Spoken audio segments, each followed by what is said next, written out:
Paz do Senhor, meus irmãos. Meu nome é Ismael, do canal Retornando às Escrituras.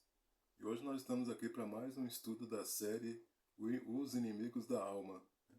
Então hoje nós vamos falar sobre a ira. Então peço que os irmãos se preparem desde já, para nós darmos início ao estudo da Palavra do Senhor. Amém, irmãos?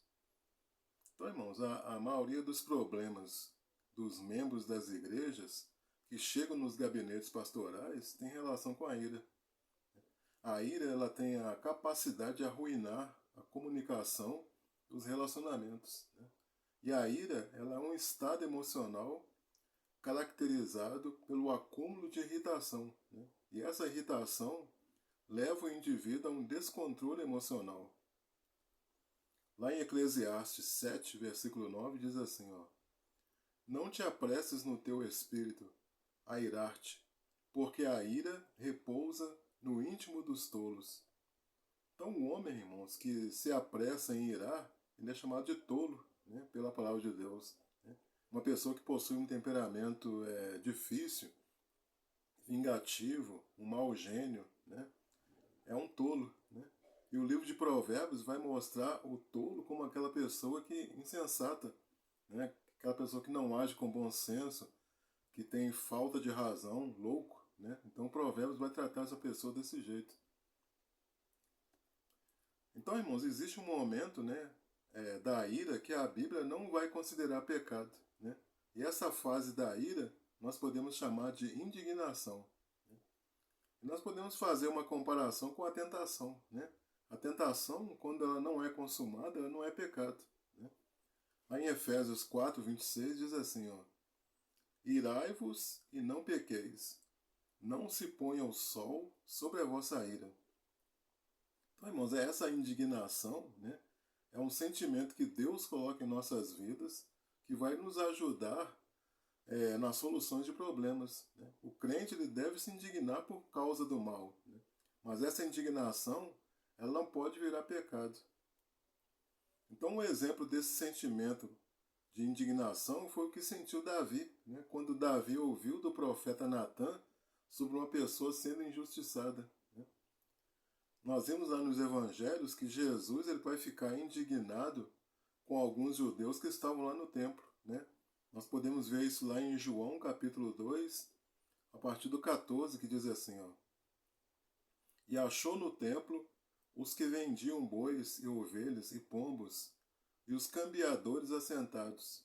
E tendo feito um azorrague de cordéis, lançou todos fora do templo, também os bois e ovelhas, e espalhou o dinheiro dos cambiadores e derribou as mesas. E disse aos que vendiam pombos, Tirai daqui estes, e não façais da casa de meu pai casa de venda. Então, irmãos, quando que a ira se torna pecaminosa?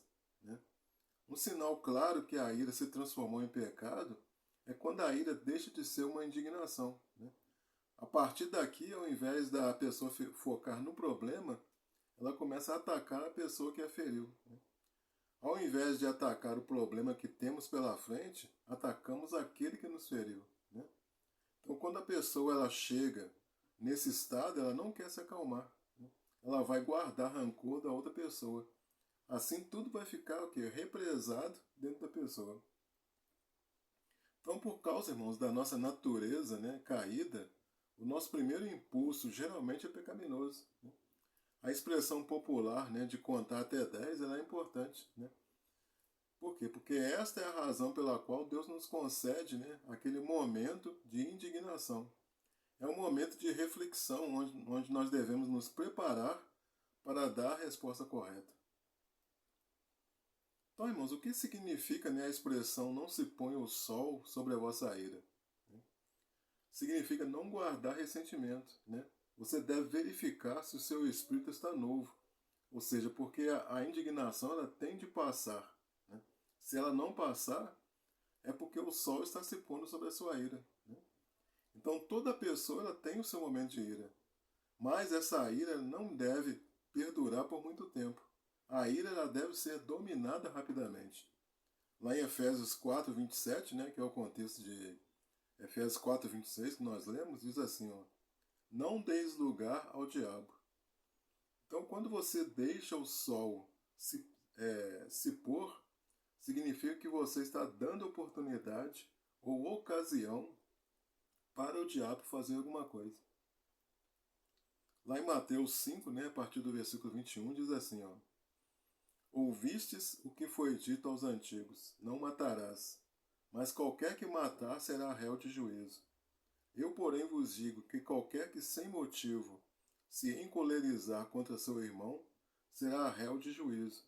E qualquer que disser a seu irmão raca, será réu do sinédrio. E qualquer que lhe disser louco, será réu do fogo do inferno. Portanto, se trouxeres a tua oferta ao altar, e aí te lembrares do que teu irmão tem alguma coisa contra ti, deixa ali diante do altar a tua oferta, e vai reconciliar-te primeiro com teu irmão, e depois vem e apresenta a tua oferta. Então, irmãos, essa passagem aqui, ela nos ajuda a entender melhor, o que Paulo está querendo dizer, não se põe o sol sobre a vossa ira. Então, Jesus ele afirma então que a ira é um procedimento mau contra o irmão. Por quê? Porque sem motivo a pessoa se encolerizou. Ou seja, ela se irritou, se irou. Então a pessoa que fez, ela não deveria entregar sua oferta de adoração, sem que antes ela resolva o problema da sua ira. A oferta ela deveria ser entregue no mesmo dia, sendo que na cultura judaica o dia terminava às 18 horas, ou seja, quando o sol se punha. Então, nesse sentido, o indivíduo deveria correr e resolver o seu problema antes do pôr do sol e trazer a sua oferta ainda naquele dia. Então, Paulo, baseando nessa passagem, ele escreve a expressão: não se ponha o sol sobre a vossa ira. Então, irmãos, nós não podemos evitar a ira, mas a ira ela tem um prazo de validade. Nós devemos deixá-la o quanto antes, para que não permaneça em nós por muito tempo. Essa é a mensagem de Efésios 4:26. Nós devemos vencê-la antes de deitarmos. Do contrário, ela terá uma força maior e criará raízes contaminando o coração. Muitas vezes, mas o crente, ele não dá muita importância para a ira. Mas quando a gente se volta para a Bíblia, nós vamos ver que Paulo advertiu 4 igrejas sobre esse problema. Desculpa. A primeira igreja é a igreja da Galácia. Está lá em Gálatas 5, a partir do 19, que diz assim, ó: Porque as obras da carne são manifestas, as quais são adultério, fornicação, impureza, lascívia, idolatria, feitiçaria, inimizades, porfias, emulações, iras, pelejas, dissensões, heresias, invejas, homicídios, bebedices, glutonarias e coisas semelhantes a estas, acerca das quais vos declaro, como já antes vos disse, que os que cometem tais coisas não herdarão o reino de Deus.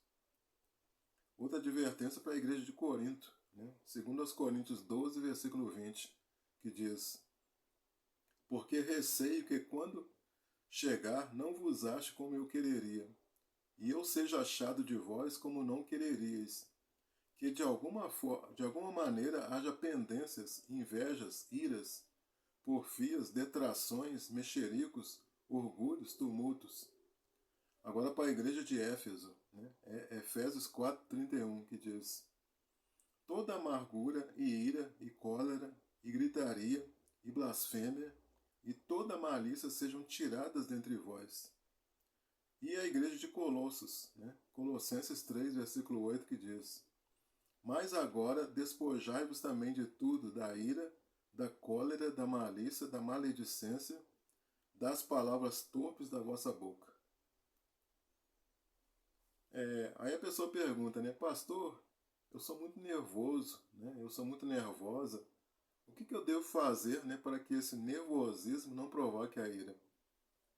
Primeiro, não cultivar a ira para que ela não cresça dentro de você. Porque aí você toma atitudes extremas. Procure reconciliar e perdoar o seu ofensor. Segundo, procure não utilizar de palavras agressivas que possam provocar a ira de alguém.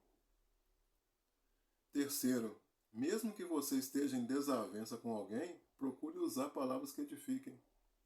E uma quarta posição, né? Procure usar de longanimidade para com seus inimigos. Não esteja sempre pronto para guerrear. Todos nós, mano, sabemos que isso não é fácil de praticar, né? Mas a palavra de Deus diz lá em Tiago 1,19, ó. Portanto, meus amados irmãos, todo homem seja pronto para ouvir, tardio para falar, tardio para se irar.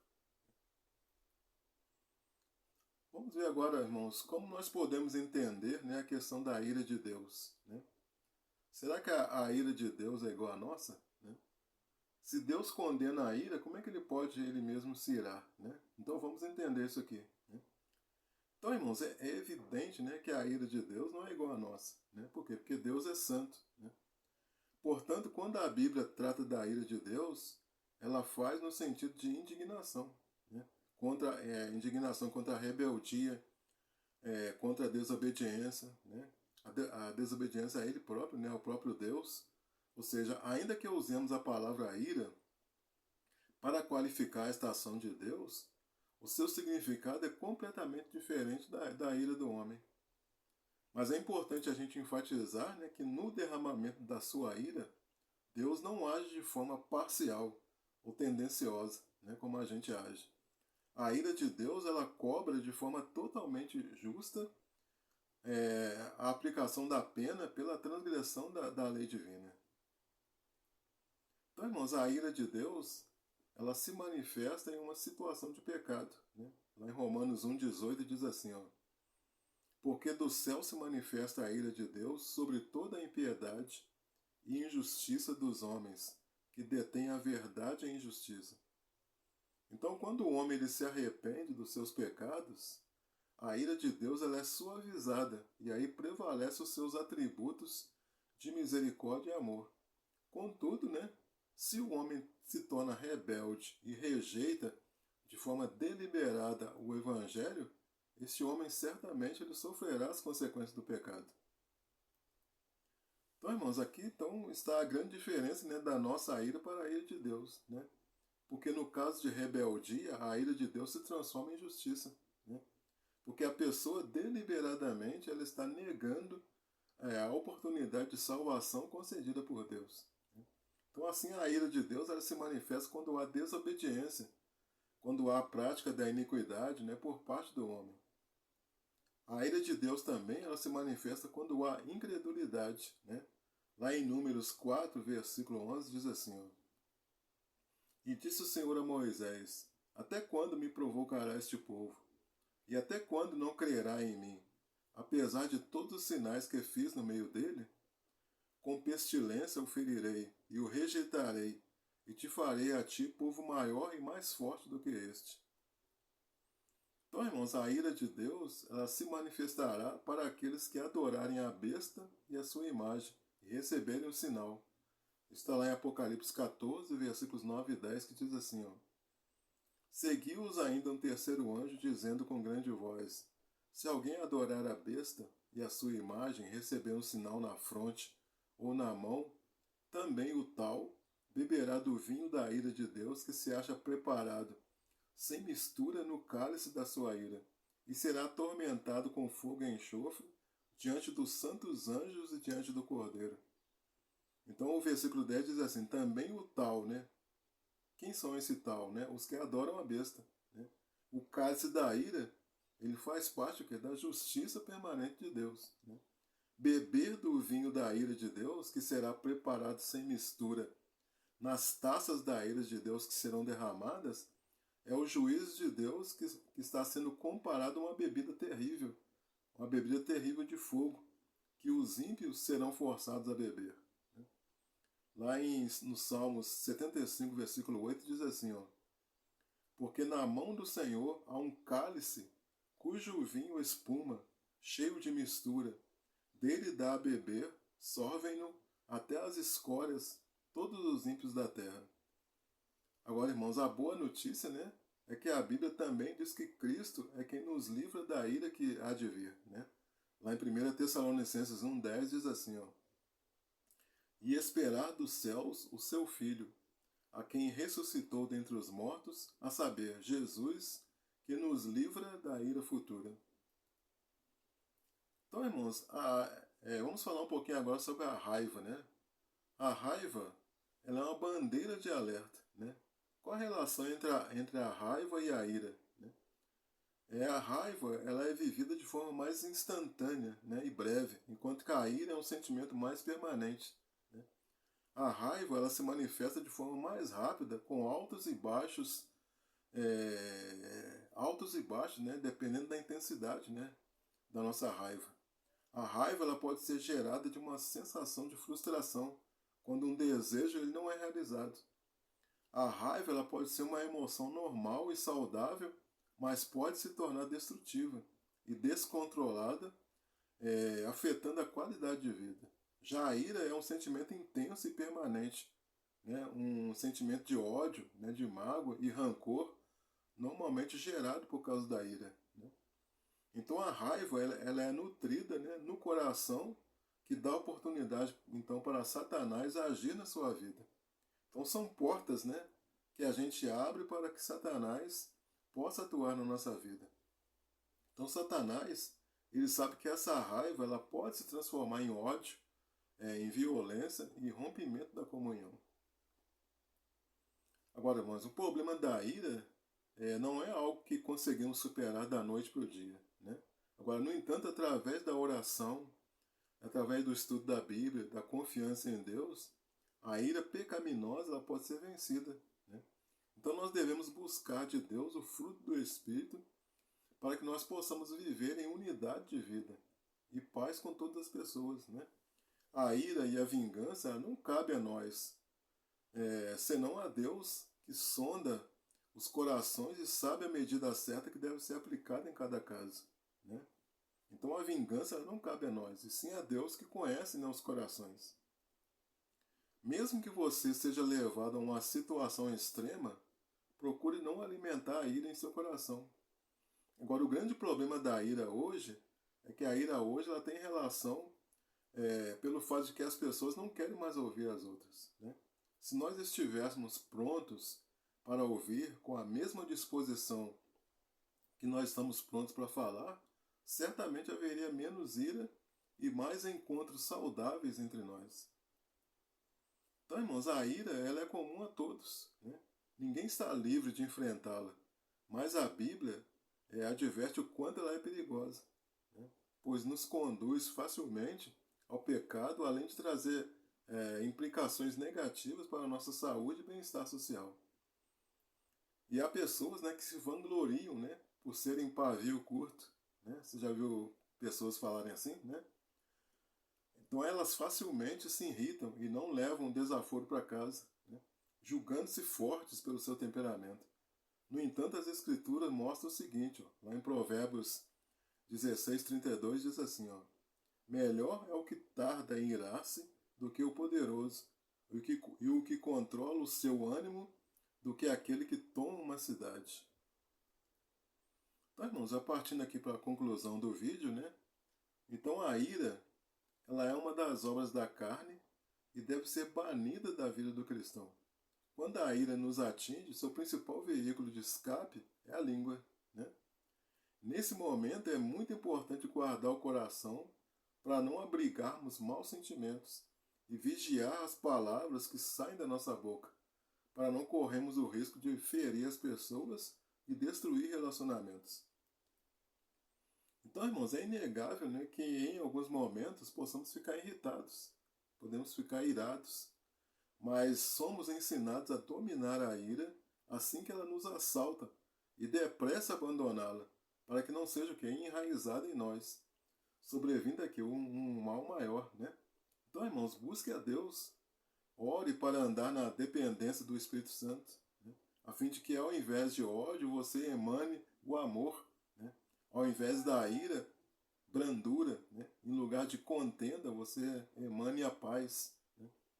Perdoar, irmãos, não é fingir que nada de errado aconteceu. Perdoar significa deixar a justiça na mão de Deus, né? Você não consegue fazer a verdadeira justiça, mas Deus consegue deixar com que a pessoa largue a ira e você possa perdoar outra pessoa. Amém, irmãos? Então fique com essa palavra no seu coração, né? Que você possa realmente, se você tem esse problema, que você possa vencer, né? Esse problema no nome de Jesus. E aqui nós encerramos o vídeo, então. Né? Se você ficou com alguma dúvida, mesmo queira fazer algum comentário a respeito do vídeo, você pode usar aí os comentários. Se você gostou desse vídeo, né? Peço aí que você deixe seu like, né? Se você ainda não é inscrito no canal, peço que você se inscreva no canal. Aguarde aí a postagem de próximos vídeos da Palavra do Senhor. Agradeço a você que assistiu o vídeo até o final. E fiquem todos na graça e na paz de nosso Senhor e Salvador Jesus Cristo. Amém, irmãos? Glória a Deus.